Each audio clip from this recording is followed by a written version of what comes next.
Hello, it's Brick Bros UK and we have a LEGO update with images and information on some of the upcoming 2016 LEGO Technic sets.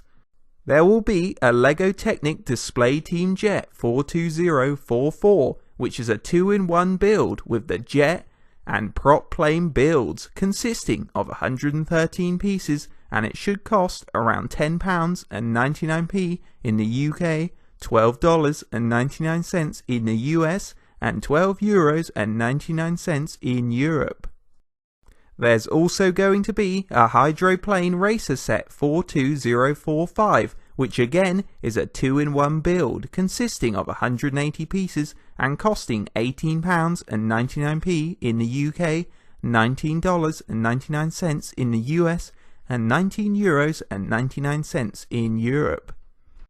The Getaway Racer 42046 looks great with its pullback function, gold alloys and flame effect, consisting of 170 pieces and costing £18.99 in the UK, $19.99 in the US, and €19.99 in Europe.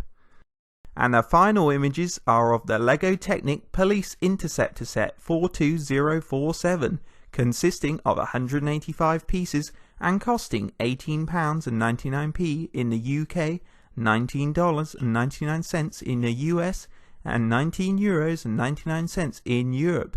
It also has a pullback function, and from this image can be combined with the Getaway Racer. And that's all the images and information we have on a few of the LEGO Technic sets releasing in 2016. Hopefully we will have images on more sets in the near future. Hope you enjoyed a Brick Bros UK LEGO update. Remember to like, comment and subscribe to Brick Bros UK.